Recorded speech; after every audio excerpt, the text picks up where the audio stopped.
নমস্কার। হেল্পলাইনে সবাইকে স্বাগত। হেল্পলাইন মানে আমরা জানি আমাদের সুস্থ থাকার কথা বলে হেল্পলাইন। আমরা কিভাবে ভালো থাকতে পারি, সুস্থ থাকতে পারি, আর সেই বিষয়ে নানা রকম পরামর্শ দেওয়ার জন্য এই অনুষ্ঠানে আমাদের স্টুডিওতে সরাসরি উপস্থিত থাকেন কোনো অভিজ্ঞ চিকিৎসক, যাদের হাত ধরে আমরা ভালো থাকতে পারি, নিজেদেরকে ভালো রাখতে পারি এবং আমাদের পারিপার্শ্বিক যারা রয়েছে তাদেরও কোনো রকম শরীরে পরিবর্তন দেখলে সঠিক সময়ে চিহ্নিত করে আমরা তাদেরকে সাজেশন দিতে পারি, তাদেরকে নিয়ে ডক্টরের কাছে পৌঁছে দিতে পারি। আমরা যেমন ভালো থাকবো, অন্য একজনও যাতে ভালো থাকে সেই পথটাও তৈরি হয়। তাই অবশ্যই আজকেও একটা বিশেষ বিষয় নিয়ে আমরা আলোচনা করব। প্রত্যেকদিন আমাদের বিষয়ভিত্তিক আলোচনা তো চলতেই থাকে। আজকের হেল্পলাইনের বিষয় থাকছে মাথা ব্যথা এবং থাইরয়েড। এই দুটো বিষয় নিয়ে আমরা জানবো বিশদে। আর যিনি আমাদের জানাবেন, আমাদের স্টুডিওতে উপস্থিত রয়েছেন বিশেষজ্ঞ চিকিৎসক doctor Niladri Sarkar, professor and head of the department of medicine from SSKM hospital. অনেক স্বাগত। নমস্কার।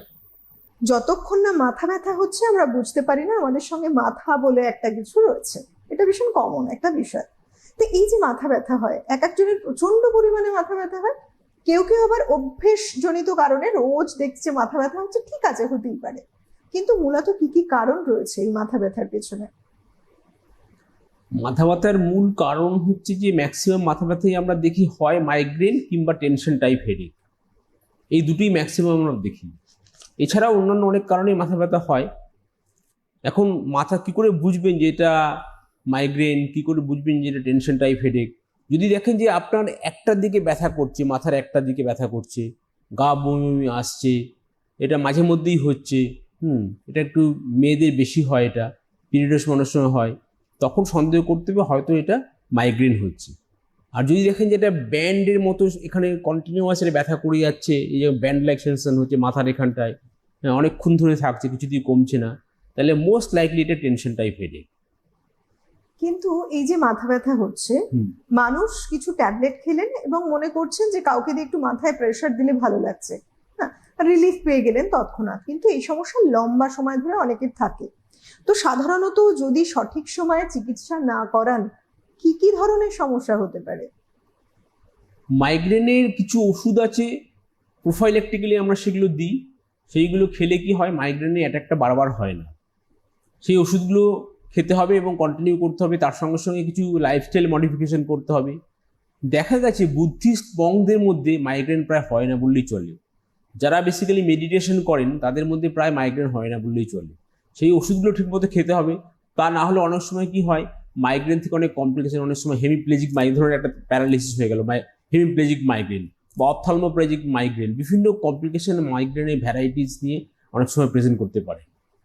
এই যে আমরা বলি যে কখনো কোনো বিষয় যতটা লাইটলি নিয়ে অনেক সময় বিপজ্জনক হতে পারে, তো একটা যেটাকে বলে ডেঞ্জার টাইপ। তো আমরা এই বিপজ্জনক লক্ষণগুলোকে কি করে বুঝবো? মানে কি ধরনের ব্যথা নিয়ে সিমটম যদি থাকে মানুষের, তখন বুঝবো যে না, এটা কিন্তু ফেলে রাখা উচিতই নয়, অনেক ডেঞ্জারাস হতে পারে। একটা রোগ আছে, তার নাম হচ্ছে টেম্পোরাল আর্টারাইটিস বা জায়ান্ট সেল আর্টারাইটিস। তাতে কি হয়, ধরুন একটা বয়স্ক পেশেন্ট, তার ধরুন বলছে যে মাথা ব্যথা করছে, এখানে চাপ দিলে ব্যথা করছে, মাথা ব্যথাটা হয়তো রিসেন্ট অনসেট হয়েছে, তার হয়তো ব্লাড প্রেশারটাও হাই আছে, হঠাৎ উনি দেখলেন যে চোখে কম দেখছেন।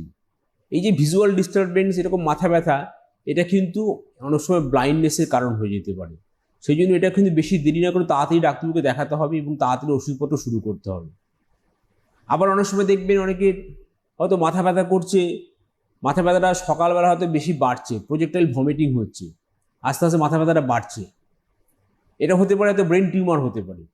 অনেক সময় দেখবেন অনেকের হয়তো পেছন দিকটায় সাংঘাতিক খুব সিভিয়ার ব্যথা করলো, এটাকে আমরা বলি বাস্টিং অক্সিপিটাল হেডেক। মানে আমাদের ভিতরে একটা অনেক সময় কি হয়, ব্লাড ভেসেলটা ছিঁড়ে গেল, রাপচার করে গিয়ে এটাকে বলে সাব অ্যারাকনয়েড হেমারেজ। এই সাব অ্যারাকনয়েড হেমারেজ থেকে বাস্টিং অক্সিপিটাল হেডেক হতে পারে। এরকম সিরিয়াস অনেক সময় প্রবলেম হতে পারে।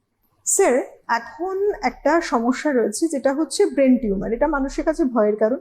আবার কিছু কিছু মানুষ কিন্তু একটু সচেতন, যদি দেখে যে কারোর এরকম হেডেক হচ্ছে, খুব বেশি ধরনের হেডেকটা, তখন বলে একটু চেক আপ করিয়ে নাও, যে ব্রেন টিউমার হয়নি তো। তো সেই প্রসঙ্গে আসে যে ব্রেন টিউমার যদি হয়, ব্যথাটা ঠিক কিরকম ধরনের ব্যথা হয়, আর তার অ্যাকচুয়ালি কি কোনো ভালো সলিউশন কিছু আছে?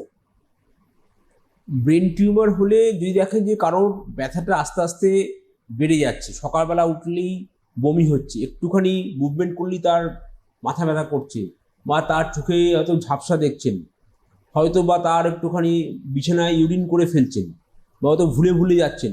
অনেক সময় যে ব্যথা হবে, ব্যথা নাও হতে পারে। ফ্রন্টাল লোবে যদি টিউমার হয়, অনেক সময় বিহেভিয়ারাল ডিস্টারবেন্স হচ্ছে, ইনকন্টিনেন্স হচ্ছে, এগুলো নিয়ে আসতে পারেন। কাজে কখনোই যদি দেখেন যে কারোর কোনো রকম অ্যাবনর্মাল লক্ষ্য করেন, তাহলে সঙ্গে সঙ্গে ডাক্তারের সঙ্গে পরামর্শ করতে হবে, এবং সেই ইনভেস্টিগেশন করলে ধরা পড়ে যাবে প্রবলেমটা কি হয়েছে। আজকের সময় দাঁড়িয়ে চিকিৎসা ব্যবস্থা অনেক উন্নত যদিও বা, তো ব্রেন টিউমারের ক্ষেত্রে সেক্ষেত্রে মানুষের সেরে ওঠার চান্স এটা কিসের উপরে ডিপেন্ড করে? এটা ডিপেন্ড করে ওই ব্রেন টিউমারটার ইটিওলজির উপর ডিপেন্ড করে। ইটিওলজি অনেক সময় দেখা গেছে ব্রেন টিউমার, ধরুন ম্যালিগন্যান্ট ব্রেন টিউমার যেটা হচ্ছে, ম্যালিগন্যান্সি থেকে যেটা হচ্ছে অ্যাস্ট্রোসাইটোমা, গ্যাংলিয়ন, সেগুলো কিন্তু প্রগনোসিস খুব একটা ভালো না। রেডিওথেরাপি করা যেতে পারে বা হয়তো অপারেশন করা যেতে পারে, কিন্তু সেগুলোর প্রগনোসিস খুব একটা ভালো না। মানে কোনো রকম সমস্যা হলে সেক্ষেত্রে ফিজিশিয়ানের পরামর্শটা নেওয়াই ফার্স্ট চয়েস। নিউরোসার্জনের পরামর্শ নিতে হবে, নিউরোসার্জন। আচ্ছা আচ্ছা। তো স্যার এখন বর্তমান সময় দাঁড়িয়ে এই বিষয় প্রসঙ্গে আসি, যে যে পেশেন্টরা আসছেন কি মানে কত সংখ্যাটা কত যারা আসছে এই ধরনের সমস্যা নিয়ে? ব্রেন টিউমার আমরা খুব বেশি দেখি না, কেননা এই পেশেন্টগুলো সাধারণত নিউরোলজিস্টের কাছেই চলে যান বা নিউরোসার্জন দেখেন। আমাদের কাছে মেনলি যে পেশেন্টগুলো আসে তারা হচ্ছে মেনলি হেডেক নিয়ে আসেন, টেনশন টাইপ হেডেক। আর একটা হেডেক আমি বলছি, সেটা হচ্ছে ওকে বলে ট্রাইজেমিনাল নিউরালজিয়া বলে। সেই হেডেকটা কি করে বুঝবেন যে ট্রাইজেমিনাল নিউরালজিয়া হয়েছে? যদি দেখেন যে আপনার হয়তো মুখ ধোয়ার সময়, ওয়াশ করবার সময় যখন যদি জল লাগছে, হঠাৎ যেন বিদ্যুৎ চমকানোর মতো হয়তো ব্যথা করছে খুব, হ্যাঁ, এটাকে যদি হয়ে থাকে তাহলে বুঝবেন হয়তো এটা একটা ট্রাইজেমিনাল নিউরালজিয়া হয়েছে। বা আপনি যদি দেখেন যে আপনার ব্যথাটা কন্টিনিউয়াস একটা থেকে যাচ্ছে, হ্যাঁ, অ্যাটিপিক্যাল ব্যথা হচ্ছে, তখনও কিন্তু আপনাকে ভাবতে হবে যে অন্য কোনো প্রবলেম হলো কিনা। অনেক সময় ইভেন স্ট্রোক পেশেন্ট অনেক সময় হয়তো মাথা ব্যথা নিয়ে আসতে পারে, তার একটা হেমারেজ নিয়ে আসতে, হেমারেজ যখন হচ্ছে তখন সেটা মাথা ব্যথা নিয়ে আসতে পারে। এবার আসি একটু থাইরয়েডের প্রসঙ্গে। স্যার আজকে যেহেতু আমাদের বিষয় থাইরয়েডটাও এখন খুব কমন, মানে মানুষ টেস্ট করাচ্ছেন, যখনই সব ওভারঅল টেস্ট করালে থাইরয়েড ধরা পড়ছে। এই থাইরয়েড আমরা জানি এটা একটা গ্ল্যান্ড, নর্মাল পড়াশোনা থেকে যেটা জানা যায়। তো মূলত এই থাইরয়েডটা কখন ভয়ের কারণ হয়, কোন সময় একটা রোগে পরিণত হলো? আমরা বলছি না কি না থাইরয়েড ওরিয়েন্টেড কোনো ডিজিজ রয়েছে। থাইরয়েড গ্ল্যান্ডের থেকে আমাদের যে থাইরক্সিন বেরোচ্ছে, এই থাইরক্সিনটা আমাদের বিভিন্ন বডি মেটাবলিজমে কাজে লাগছে। এখন থাইরয়েড হরমোন যদি ঠিকমতো না কাজ করে, আমরা সেটাকে বলি হাইপোথাইরয়েডিজম। হাইপোথাইরয়েডিজমের প্রাইমারি আছে, সেকেন্ডারি আছে। যদি প্রাইমারি হাইপোথাইরয়েডিজম হয়, মানে থাইরয়েড গ্ল্যান্ডটা ফাংশন করছে না, তখন কি হবে? তখন মানুষের সিমটমগুলো হচ্ছে ওনার শীত শীত লাগবে, হ্যাঁ, ওনার গলার আওয়াজটা একটু যেন একটুখানি মোটা হয়ে গেছে, কনস্টিপেশন হচ্ছে, ভুলে ভুলে যাচ্ছেন, এইগুলো হবে। একে আমরা বলি হাইপোথাইরয়েডিজম। হাইপোথাইরয়েডিজম হলে তখন ওষুধটা শুরু করতে হবে, এবং ওষুধটা থ্রু আউট লাইফ কন্টিনিউ করতে হবে ডাক্তারবাবু পরামর্শ মতো। ডাক্তারবাবু হয়তো চেক করে করে দেখবেন যে অ্যাডিকুয়েট ডোজ কোনটা লাগবে। আর একটা প্রবলেম থাইরয়েডের হয়, সেটা হচ্ছে হাইপার থাইরয়েডিজম। হাইপার থাইরয়েডিজম মানে যখন নাকি এক্সেসিভ সিক্রেশন হচ্ছে, থাইরয়েড হরমোন সিক্রেশন হচ্ছে, তার ফলে কি হচ্ছে, হাত পা কাঁপে, অনেক সময় চোখগুলো মনে যেন বেরিয়ে আসছে, বুক ধরপড় করছে, ডায়রিয়া হচ্ছে, ওয়েট লস হচ্ছে, এই প্রবলেমগুলো হতে পারে। মানে বেশি যখন সিক্রেশন হচ্ছে কিংবা কম যখন সিক্রেশন হচ্ছে তখনই সেটা সমস্যার কারণ। সমস্যা হয়। যখন ডিসব্যালেন্স তখনই সমস্যা। কিন্তু আচ্ছা স্যার, রাস্তায় বেরোলে বহু মানুষের এমন দেখা যায় গলাটা অনেক অত্যাধিক ফুলে রয়েছে, গলার কাছটা অত্যাধিক ফোলা, কিংবা কারোর দেখা যাচ্ছে চোখ বড় বড় হয়ে রয়েছে, নানা রকম অ্যাবনর্মালিটি দেখা যায়। এটার সাথেও থাইরয়েড কি জুড়ে আছে? এটা কিসের থেকে? এই থাইরয়েড গ্ল্যান্ড আপনি অনেক সময় দেখবেন বড় থাইরয়েড বেশ বড় হয়ে গেছে, যেটাকে গলগণ্ড বলি আমরা, গয়টার বলি। এই গয়টারটা দেখবেন বেসিক্যালি যেখানে নাকি আয়রন ডেফিসিয়েন্সি আছে, তাদের এর সময় থাইরয়েড এরকম গ্ল্যান্ডটা বড় থাকে। তখন তাদের দেখতে হয় যে তাদের থাইরয়েড হরমোন লেভেলটা কেমন আছে, টিএসএইচটা কেমন আছে। যদি দেখা যায় যে টিএসএইচটা ঠিক আছে, তাহলে তাদের এই যে গ্ল্যান্ডটা যে বড় হয়েছে, কলয়েড গয়টা সাধারণত হয়, কলয়েড গয়টার থেকে এটা হয়, কিছু করার দরকার হয় না। যদি কসমেটিক কোনো রিজন না থাকে, তাহলে অনেকে এই গ্ল্যান্ডটা নিয়ে অনেক সময় কিছুই করতে হয় না। আর যদি কারো কসমেটিক রিজন থাকে, তাহলে অনেক সময় অপারেশন করে এটা বাদ দিতে হয়। অপারেশন যখনই বলছেন গলার কাছে, এটা কিন্তু সত্যি একটা ভয়ের কারণ কোথাও না কোথাও গিয়ে। তো সেক্ষেত্রে থাইরয়েডের যদি অপারেশন করতে হয়, এই অপারেশনটা বেসিক্যালি মানে কিভাবে হয়, মানে এত ছোট্ট একটু জায়গা, নানা রকম প্রশ্ন মানুষের মধ্যে থাকে যে এটা আদৌ কি কোনো ভয়ের কারণ, পরে কি ভয়েস চেঞ্জ হয়ে যাবে না, তো নর্মাল ভয়েস থাকবে, তো এরকম নানা কিছু থাকে, কি হয় বেসিক্যালি? না, এটাতে থাইরয়েড গ্ল্যান্ডের অপারেশন কিছু কিছু ক্ষেত্রে করতে হয়। ধরুন যেটা একটু আগে যে বলছিলাম হাইপার থাইরয়েডিজম হয়েছে বা টক্সিক মাল্টিনোডুলার গয়টার হয়েছে, তখন কি হয়, ওষুধ খেলে সাধারণত প্রায় 1.5-2 বছর ওষুধ খেতে হয়। ওষুধ খাওয়ার পরে আবার 50% রিল্যাপস করে।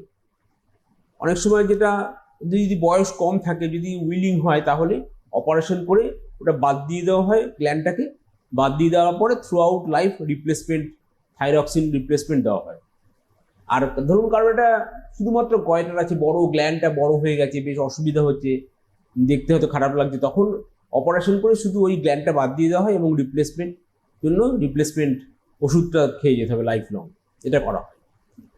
মানে মানুষ অপারেশনের পরে একেবারে নর্মাল লাইফ লিড করতে Normal পারেন, life lead সুস্থ করতে থাকতে পারেন। এবার আসি যে এই যে থাইরয়েড বেসিক্যালি কাদের মধ্যে বেশি হয়, প্রবণতা কাদের বেশি হচ্ছে? এখন তো আর বয়স মানে না কোনো রোগ, তারপরেও কিরকম ধরনের পেশেন্ট পাচ্ছেন? থাইরয়েডের প্রবলেমটা কিন্তু এখন অনেকেরই দেখা যাচ্ছে। এটা বেসিক্যালি অটোইমিউনের প্রবলেম। অটোইমিউন থাইরয়েডের সঙ্গে অনেকে দেখবেন হয়তো ডায়াবেটিস আছে বা আরও অন্যান্য প্রবলেমও আছে। সেই জন্য আমরা বিশেষ করে পার্টিকুলারলি ডায়াবেটিস যেহেতু অনেক অনেক বেড়ে গেছে এবং ডায়াবেটিক পেশেন্টদের সঙ্গে অনেকেরই হাইপোথাইরয়েডিজম হচ্ছে, সেই জন্য আমরা সবসময় দেখে নিই তার টিএসএইচটা কত আছে, তার ঠিক আছে কিনা। আর একটা জিনিস আমরা দেখে নিই, অনেক সময় যারা প্রেগনেন্ট হচ্ছেন বা হতে চান তাদেরকেও আমরা দেখে নিই ডায়াবেটিস আছে কিনা, থাইরয়েডের কোনো সমস্যা আছে কিনা। এইভাবে স্ক্রিনিংটা সবসময় করে নেওয়াটা ভালো। একটু বয়স বাড়লেও অনেক সময় হাইপোথাইরয়েডিজম হতে পারে, সেটাও স্ক্রিনিং করে দেখে নিতে হবে তার কোনো প্রবলেম আছে কিনা, বা হাইপারথাইরয়েডিজম যার আছে কিনা, হাইপারথাইরয়েডিজম থাকলেও সেটা স্ক্রিনিং করলে বোঝা যাবে। অনেক সময় আমরা দেখি সাব ক্লিনিক্যাল হাইপোথাইরয়েডিজম, মানে টিএসএইচটা 10-এর কম আছে কিন্তু মোটামুটি আর কোনো খুব একটা অসুবিধা হচ্ছে না। তখন আমরা কি করি, তখন সাবক্লিনিক্যাল হাইপোথাইরয়েডিজমে যদি কোনো সিমটম না থাকে বা প্রেগনেন্সি না থাকে, তাহলে আমরা ওয়েট অ্যান্ড ওয়াচ করি। কিছুদিন 3 মাস পর পর আমরা টিএসএইচটা করে দেখি যে টিএসএইচটা 10-এর উপরে উঠছে কিনা, তখন আমরা ওষুধটা শুরু করি, বা কোনো সিমটম থাকলে আমরা ওষুধটা শুরু করি। ভীষণভাবে জানার এটা প্রয়োজন আছে স্যার, যে সাধারণত কি কি চেঞ্জেস গুলো দেখা যায়, কি কি লক্ষণ যেগুলো আমরা বড় বড় করে সামনে দেখতে পাচ্ছি? এই যেমন গলায় একটা ফুলে রইলো, একটা চোখ বড় বড় হয়ে গেল, এটা তো একটা এক্সট্রিম পর্যায়ে, কিন্তু প্রথম দিকে মানুষ কি কি দেখলে বুঝবেন যে এবার একটু সতর্ক হওয়া বোধহয় প্রয়োজন আছে, ডাক্তারের কাছে যাওয়াটা প্রয়োজন আছে? হাইপোথাইরয়েডিজম পেশেন্টের ওনারা যেটা বলবেন যে আমার খুব শীত শীত লাগছে, বা হয়তো বলবেন হয়তো কনস্টিপেশন হচ্ছে, হয়তো বললেন যে আমি একটু ভুলে ভুলে যাচ্ছি, মেমোরি লস হচ্ছে, এইগুলো হয়। বা হয়তো স্কিনটা দেখা গেলো একটু কোর্স হয়ে গেছে, একটুখানি খসখস, একটু কোর্স স্কিন হয়ে গেছে, এরকম সিমটম নিয়ে আসে হাইপোথাইরয়েডিজম হলে। আর হাইপারথাইরয়েডিজম পেশেন্টরা বলবেন যে আমার হাতটা কাঁপছে, বুক ধড়ফড় করছে, আমার লুজ মোশন হচ্ছে, আমার ওয়েট লস হচ্ছে, এই সিমটমগুলো নিয়ে আসে। আচ্ছা, মানে এই সিমটম গুলো হলে তখন অবশ্যই একজন ফিজিশিয়ানের পরামর্শ নিতে হবে। সব থেকে বড় যে বিষয়টা হচ্ছে যে আমরা অনেক সময় কি হয়, অনেক কিছুকে ইগনোর করে যাই। সেটা হতে পারে আজকে যেটা বিষয়টা নিয়ে আলোচনা করছি, যে মাথা ব্যথা কিংবা থাইরয়েড, যেটাই হোক, সবসময় ফিজিশিয়ানরা বলে থাকেন যে সময় মতো ট্রিটমেন্ট নিতে হবে আপনাকে। অনেকের মতো আমারও যেমন আছে, আমার একটু মেডিসিন মানে একটা অ্যালার্জির ব্যাপার রয়েছে, মেডিসিন খেতেই চাই না। সমস্যা যদি হয়, সমাধানের উপায় কিন্তু দিতে পারেন ফিজিশিয়ান, তখন মেডিসিন নিতে চাইলে মেডিসিন খেতে হবে, বা ধরুন আপনাকে অন্য ব্যবস্থা নিতে হলেও সেটাও কিন্তু একজন এফিশিয়েন্ট ডক্টরই বলবেন।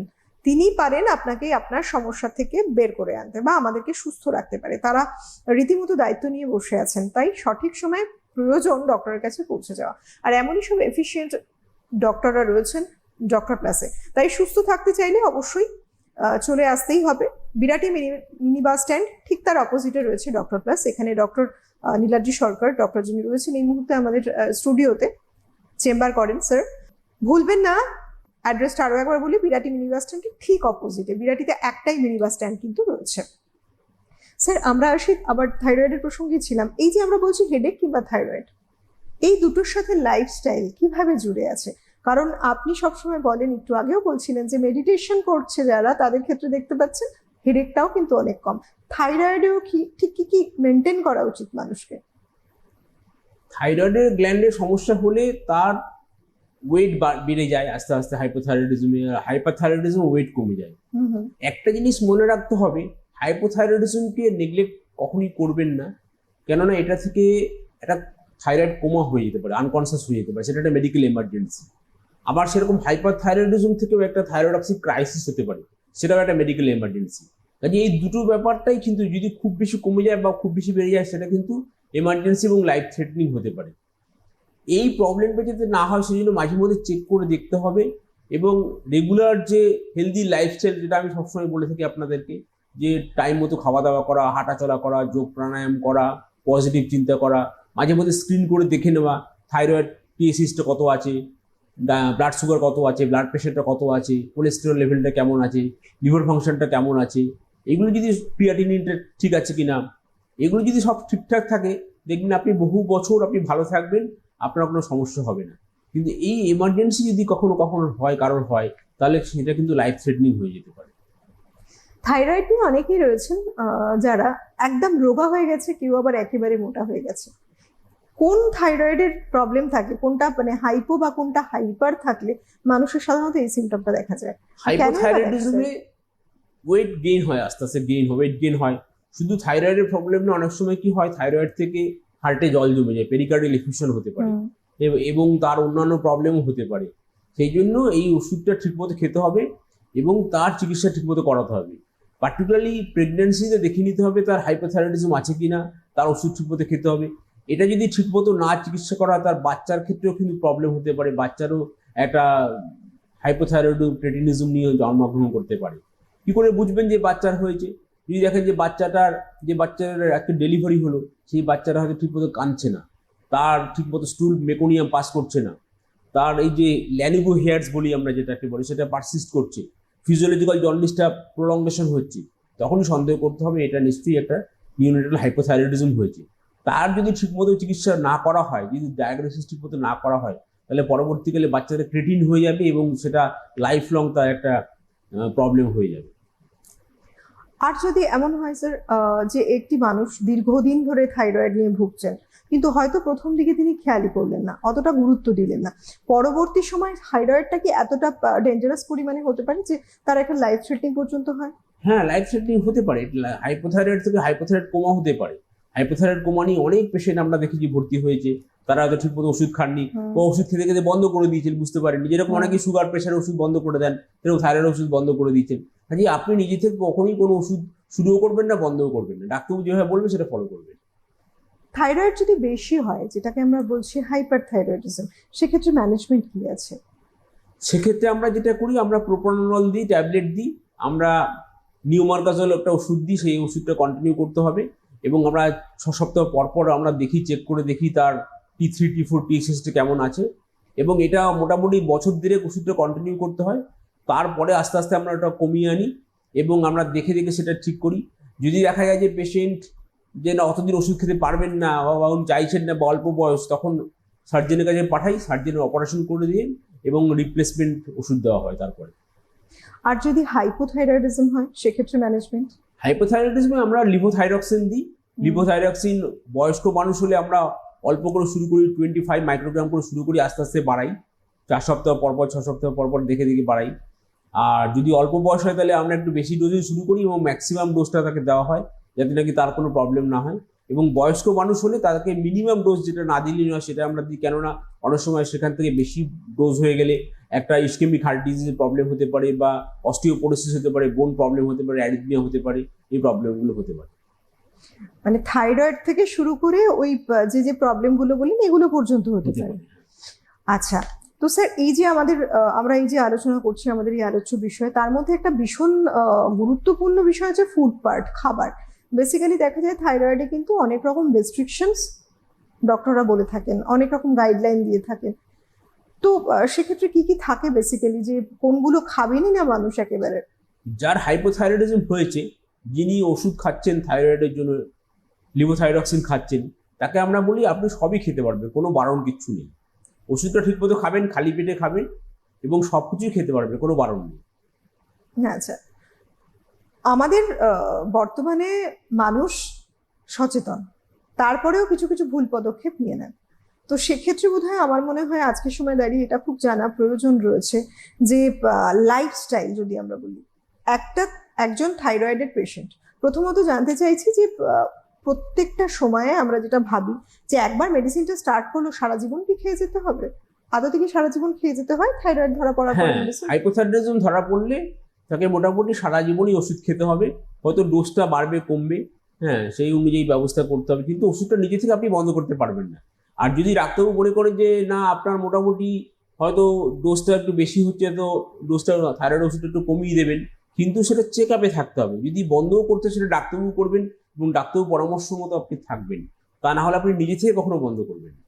আর যদি হাইপার থাইরয়েডিজম হয়, হাইপোথাইরয়েডিজমে সারা জীবন ওষুধ খেয়ে যাওয়ার একটা ব্যাপার থাকে, ডোজের হেরফের যেটা বললেন, কিন্তু যদি হাইপার থাইরয়েডিজম থাকে সেক্ষেত্রে হাইপারথাইরয়েডিজমে medicine সাধারণত continue করবে? বছর দেড়েক 1.5-2 বছর পরে আস্তে আস্তে ওষুধটা বন্ধ করে দেওয়া হয়। আচ্ছা, ওষুধটা বন্ধ করে দেওয়া হয় এবং ফলো আপে রাখতে হয়, দেখতে হয় যে তার কিরকম আবার কিরকম কিরকম থাকছে, লেভেলটা কেমন থাকছে।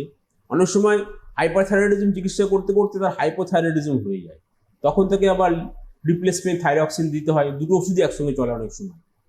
আর লাইফস্টাইল ম্যানেজমেন্টে সাধারণত কি কি সাজেস্ট করে থাকে? সবার জন্য একই লাইফস্টাইল ম্যানেজমেন্ট। লাইফস্টাইল ম্যানেজমেন্টের মেইন কথা হচ্ছে আমাদের ওয়েট বাড়তে দেওয়া যাবে না, সুগার প্রেশার কন্ট্রোলে রাখতে হবে, রেগুলার মেডিটেশন করতে হবে, রেগুলার আধ ঘন্টা করে হাঁটতে হবে, এইগুলি ফলো করলেই হবে। টাইম মতো খাওয়া দাওয়া করতে হবে, জাঙ্ক ফুড অ্যাভয়েড করতে হবে, বাইরের কোনো অ্যাডিকশন যেন না থাকে। অ্যাডিকশন একটাই থাকবে, সেটা হচ্ছে ভালো অ্যাডিকশন, সেটা হচ্ছে ধরুন গান শুনলেন, গল্পের বই পড়লেন, মেডিটেশন করলেন, ঠিক আছে।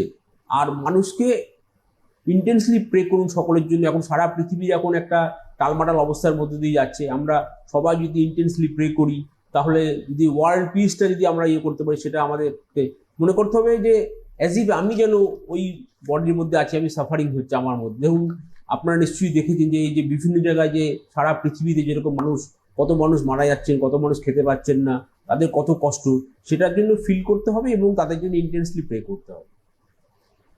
থাইরয়েডের বিষয়ে যদি বলি, যে কোনো জিনিসের কারণটা জানা খুব মনে হয় যে আমরা কারণটা জেনে নিই। জেনেটিক ফ্যাক্টর একটা রয়েছে, যেটা আপনার কথায় উঠে এলো স্যার। জেনেটিক ফ্যাক্টর ছাড়া আর কেন, মানে একটা মানুষ সুস্থ সবল সুন্দর মানুষ, হঠাৎ করে দেখা গেল থাইরয়েডের শিকার হলেন, টেস্ট করিয়ে দেখতে পারলেন যে হাইপো কিংবা হাইপার থাইরয়েডিজম হয়ে গেছে। এটা কেন হয়?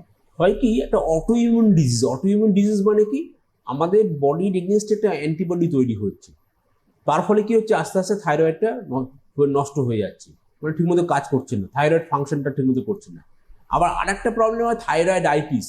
সেটা কি হয়, টেম্পোরারি হয়তো ইনফ্লামেশন হলো, ইনফ্লামেশন হয়ে গিয়ে হয়তো হাইপার হতে পারে বা হাইপো হতে পারে, সেখানে কিছুদিন ওষুধ খুব একটা লাগে না, তারপর আস্তে আস্তে অটোমেটিক্যালি স্টেবল হয়ে যায়। এই যে বলছে এটা অটো ইমিউন ডিজিজ হচ্ছে, অটো ইমিউন ডিজিজ মানে বডির এগেনস্টে একটা অ্যান্টিবডি তৈরি হচ্ছে, যেমনি টিপিও অ্যান্টিবডি পজিটিভ হয়, তার সঙ্গে সঙ্গে টিএসিসটা বাড়ছে, তার মানে একটা বুঝতে হবে একটা অটো ইমিউন ডিজিজ, এখানে একটা প্রবলেম হচ্ছে এবং ওষুধটা খেয়ে যেতে হবে। সেরকম হাইপারথাইরয়েডিজম সেই প্রবলেমটা হচ্ছে, সেক্ষেত্রে আমাদের লেভেল অনুযায়ী ডাক্তারের সঙ্গে পরামর্শ করে ওষুধটা ঠিকমতো খেতে হবে। বা যদি ধরুন বয়স্ক মানুষের কারণ হয়তো দেখা গেল তার একটা হাইপারথাইরয়েডিজম হয়েছে, উনি হয়তো ওষুধও খেতে চান না, উনি অপারেশনও করতে চান না, তার বদলে একটা করা যেতে পারে, সেটা রেডিও আয়োডিন থেরাপি। এই রেডিও আয়োডিন থেরাপি করলে কি হয়, তাতে আস্তে আস্তে থাইরয়েড গ্ল্যান্ডটা ডিস্ট্রয়েড হয়ে যায় এবং সেটা ইয়ারলি ফলো আপ করে দেখতে হয় যে সেখান থেকে কোনো ক্যান্সার হচ্ছে কিনা। কেননা এল্ডারলি পার্সনে ক্যান্সারের চান্সটা যেহেতু একটু কম, সেই জন্য অনেক সময় এল্ডারলি পার্সনকে প্রেফারেবলি রেডিও আয়োডিন দেওয়া যেতে পারে। এমনিতেও অনেক সময় থাইরয়েডের অনেক সময় ক্যান্সার নিয়েও অনেক সময় আসতে পারে, প্যাপিলারি ক্যান্সার থাইরয়েড বা অন্যান্য মেডুলারি ক্যান্সার থাইরয়েড নিয়ে আসতে পারে। বা অনেক সময় থাইরয়েডের ধরুন যে অপারেশন হলো, অপারেশনের পরে আমাদের যে প্যারাথাইরয়েড গ্ল্যান্ড আছে, প্যারাথাইরয়েড গ্ল্যান্ডটা যদি নষ্ট হয়ে যায় বা কেটে যায়, তখন একটা কি হয়, এটা টিটানি হতে পারে, ক্যালসিয়ামটা কমে গিয়ে এটা টিটানি হতে পারে, এটা কমপ্লিকেশন অ্যারাইজ করতে পারে। আশা করি আমাদের আজকের যে বিষয় ছিল, আমরা বলছি হেডেক এবং থাইরয়েড, এটা কিন্তু কোনো সাধারণ ব্যাপার নয়, বরং আমরা যদি এটাকে গুরুত্ব না দিই আমাদের সমস্যাগুলো বাড়াতে পারে। স্যারের কথা তেমনটাই উঠে এলো। তাই আমরা চলুন সবাই মিলে একসাথে অঙ্গীকারবদ্ধ হই যে আমরা প্রত্যেকে ভালো থাকবো। সমস্যা দেখছেন ফেলে না রেখে সঠিক সময় একজন ডক্টরের কাছে চলে যেতে হবে, পরামর্শ নিতে হবে ডক্টরের। আজকের মতো এই পর্যন্তই। প্রত্যেকে খুব ভালো থাকুন, সুস্থ থাকুন। অনেক ধন্যবাদ স্যার আপনাকে। নমস্কার। ধন্যবাদ আপনাদের সবাইকে। নমস্কার।